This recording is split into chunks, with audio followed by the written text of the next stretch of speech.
Assalamualaikum warahmatullahi wabarakatuh. Salam sejahtera bagi kita semua. Yang terhormat Bapak Ibu dosen, pengampu metode penelitian penyuluhan dan teman-teman yang saya cintai. Kami dari kelompok 4 akan mempresentasikan mengenai menetapkan metode pengumpulan data. Saya Julianto sebagai moderator akan memimpin jalannya presentasi pada kegiatan hari ini. Baik, langsung saja. Apa itu data? Data merupakan sekumpulan informasi atau juga keterangan dari suatu hal yang diperoleh dengan melalui pengamatan atau juga pencarian ke sumber-sumber tertentu. Data yang diperoleh namun belum diolah lebih lanjut dapat menjadi sebuah fakta atau anggapan saja. Pemaparan selanjutnya akan disampaikan oleh Mas Ibnu Jaifer Zainuri. Sumber data. Sumber data dibagi menjadi dua, yaitu data primer dan data sekunder. Data primer adalah data yang dikoleksi langsung oleh peneliti dan berada pada karakter originalnya. Contohnya adalah wawancara. Kemudian adalah data sekunder. Data sekunder adalah data yang dikoleksi oleh orang lain dan telah melalui proses statistik. Contohnya adalah catatan, dokumentasi perusahaan, publikasi buku, laporan, berita, analisis media, situs web, dan jurnal. Jenis data. Yang pertama, data kualitatif adalah data yang disajikan dalam bentuk verbal atau lisan atau kata, bukan dalam bentuk angka. Contohnya adalah wawancara. Yang kedua adalah data kuantitatif, yaitu jenis data yang dapat diukur atau dihitung secara langsung, berupa informasi atau penjelasan yang dinyatakan dengan bilangan atau berbentuk angka. Contohnya adalah hasil survei dan olah data statistik. Kemudian adalah pengumpulan data primer, dikumpulkan melalui eksperimen pada penelitian eksperimental. Namun, jika saja kita melakukan penelitian deskriptif, maka survei diperlukan untuk pengumpulan data primer. Perbedaan eksperimen dan survei. 1. Eksperimen mengacu pada investigasi di mana faktor atau variabel yang diuji terisolasi serta dimodifikasi agar efeknya dapat diukur. Yang kedua, survei mengacu pada metode pengamanan informasi mengenai fenomena yang diteliti dari seluruh populasi atau sampel yang mewakili melalui pengamatan. Selanjutnya akan disampaikan oleh Mas Ali Akbar. Pada Mas Ali Akbar, dipersilakan. Pengumpulan data primer bisa dilakukan dengan 3 metode. Yang pertama metode observasi, kemudian metode wawancara, dan yang terakhir adalah metode kuesioner. Yang pertama metode observasi merupakan metode yang dilakukan dengan cara pengamatan langsung di lapangan, dan observasi ini bisa dikatakan ilmiah apabila dilakukan secara sistematis, yaitu dengan dicatat dan menjalani pemeriksaan kontrol pada validitas dan reliabilitasnya. Kemudian jenis metode observasi ini ada 3. Yang pertama observasi partisipatif, yaitu pengamat benar-benar turut serta mengambil bagian dari kegiatan yang dilakukan orang lain. Contoh, guru mengajar siswa sambil mengamati kegiatan pembelajarannya. Kemudian yang kedua, observasi sistematis. Sebelumnya menyusun kisi-kisi yang memuat faktor-faktor yang akan diobservasi masalahnya. Contohnya itu seperti kegiatan penyuluhan pertanian. Yang ketiga itu observasi eksperimental, yaitu mengetahui perubahan sebagai akibat dari suatu yang sengaja diadakan. Contohnya, mengetahui perkembangan tanaman anggrek pada media agar-agar. Kemudian keuntungan dari metode observasi yaitu bias subjektif dihilangkan jika pengamat dilakukan secara akurat. Informasi yang diperoleh dengan metode ini berhubungan dengan apa yang terjadi. Dan yang terakhir, metode ini sangat cocok dalam studi yang berhubungan dengan subjek atau responden yang tidak mampu memberikan laporan secara lisan tentang sebuah entitas untuk alasan atau yang lainnya. Selanjutnya akan disambung oleh Mbak Laras Eri Mulyati. Pada Mbak Laras, silakan. Kekurangan metode observasi. 1. Biayanya cukup mahal. 2. Informasi yang diperoleh terbatas. 3. Faktor yang tak terduga kadang mengganggu tugas observasi. 4. Fakta bahwa beberapa orang jarang diakses pengamatan langsung menciptakan kendala bagi metode ini mengumpulkan data secara efektif. Metode wawancara.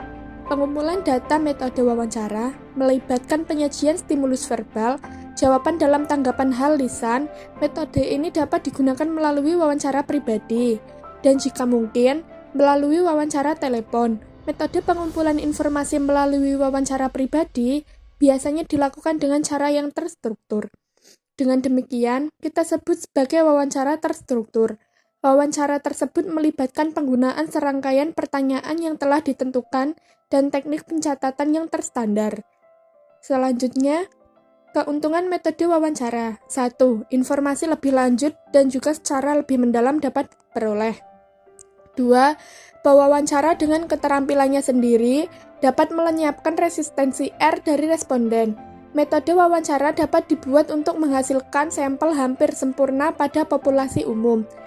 3. Ada fleksibilitas yang lebih besar dengan metode sebagai kesempatan untuk merestrukturisasi pertanyaan selalu ada, khususnya dalam kasus wawancara terstruktur. Selanjutnya, keuntungan metode wawancara lainnya adalah metode observasi juga dapat diterapkan untuk merekam jawaban verbal untuk berbagai pertanyaan. Informasi pribadi dapat diperoleh dengan mudah dengan metode ini. Sampel dapat dikontrol lebih efektif karena tidak ada feedback yang hilang. Selanjutnya, pewawancara dapat menangkap narasumber saat lengah dan dengan demikian dapat mencatat reaksi paling spontan yang terjadi. Terakhir, bahasa wawancara dapat diadopsi berdasarkan kemampuan atau tingkat pendidikan orang yang diwawancara, sehingga salah tafsir mengenai pertanyaan dapat dihindari. Lalu, kelemahan metode wawancara adalah 1. Ini adalah metode yang sangat mahal. Kenapa? Khususnya bila sampel geografis yang luas dan tersebar. Nomor 2, tetap ada kemungkinan bias pewawancara. Beberapa jenis responden melalui pejabat penting atau eksekutif atau orang-orang dalam kelompok berpenghasilan tinggi mungkin tidak mudah didekati dengan metode ini. Keempat, metode ini merupakan metode antar relatif memakan waktu, khususnya bila sampel besar dan pemanggilan kembali pada responden yang diperlukan. 5. Kehadiran pewawancara di tempat mungkin berlebihan menstimulasi responden. Terkadang sampai-sampai didapat memberikan informasi imajiner hanya untuk membuat wawancara menarik. Terakhir, wawancara yang efektif memerlukan diciptakannya hubungan komunikasi yang tepat dengan responden sehingga memfasilitasi tanggapan bebas dan jujur. Ini sering merupakan tugas yang sangat sulit. Selanjutnya akan disampaikan kepada Mbak Mailiana Puspitasari. Kami persilakan. Selanjutnya ada pengumpulan data melalui kuesioner. Dalam metode ini, kuesioner dikirim kepada orang yang bersangkutan dengan permintaan untuk menjawab pertanyaan dan mengembalikan kuesioner. Kuesioner terdiri dari sejumlah pertanyaan yang dicetak dan diketik dalam urutan tertentu pada suatu bentuk atau set formulir. Keuntungan kuesioner: 1. Biaya rendah. 2. Bebas dari bias pewawancara. 3. Responden memiliki waktu yang cukup untuk memikirkan jawaban. 4. Responden yang tidak mudah didekati juga bisa dicapai dengan mudah. 5. Sampel yang besar dapat dimanfaatkan sehingga hasilnya dapat lebih diandalkan. Selanjutnya ada kelemahan metode kuesioner, yaitu tingkat pengembalian yang rendah. Kuesioner tepat digunakan pada responden yang berpendidikan dan bekerja sama. Kaku karena sulitnya mengubah metode pendekatan ketika kuesioner telah dikirim. Ada juga kemungkinan tanggapan ambigu atau kekurangan balasan bahkan sama sekali tidak dijawab pada beberapa pertanyaan, menyebabkan interpretasi menjadi sulit. Sulit untuk mengetahui apakah responden bersedia benar-benar representatif. Metode ini mungkin yang paling lambat dari semua metode. Aspek utama kuesioner terbagi menjadi 4, yaitu bentuk umum adalah kuesioner terstruktur. Yang kedua, urutan pertanyaan. Kuesioner efektif dengan jawaban yang diterima. Jadi, seorang peneliti harus memperhatikan pertanyaan urutan dalam mempersiapkan kuesioner. Yang ketiga, formulasi pertanyaan dan kata-kata. Peneliti harus mencatat bahwa setiap pertanyaan harus sangat jelas dan juga harus berimbang agar tidak memberikan gambaran bias dari keadaan sebenarnya. Yang terakhir, kata-kata harus mudah dipahami dan dicerna. Selanjutnya akan dijelaskan oleh saya sendiri mengenai pengumpulan data sekunder. Ketika peneliti menggunakan data sekunder, maka dia harus melihat ke dalam berbagai sumber dari mana ia bisa mendapatkan mereka. Dalam hal ini, ia tentu tidak dihadapkan dengan masalah yang biasanya berhubungan dengan pengumpulan data asli. Karakteristik penting data sekunder terdiri dari poin, kendala data, kesesuaian data, kecukupan data, dan faktor yang perlu diperhatikan untuk metode pengumpulan datanya adalah faktor waktu dan presisi yang diperlukan. Metode studi kasus. Dengan metode ini, peneliti dapat mengambil satu unit sosial, tunggal atau lebih dari unit tersebut untuk tujuan studi.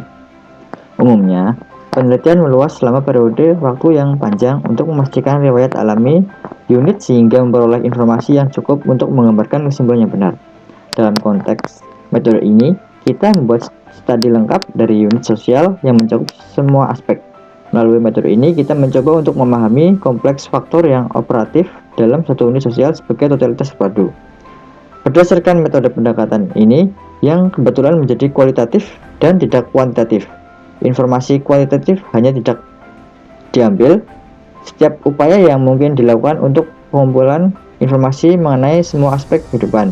Dengan demikian, studi kasus memperdalam persepsi kita dan memberi kita wawasan yang jelas ke dalam hidup. Demikian presentasi yang kami sampaikan. Kurang lebihnya kami mohon maaf. Billahi taufiq wa hidayah. Wassalamualaikum warahmatullahi wabarakatuh.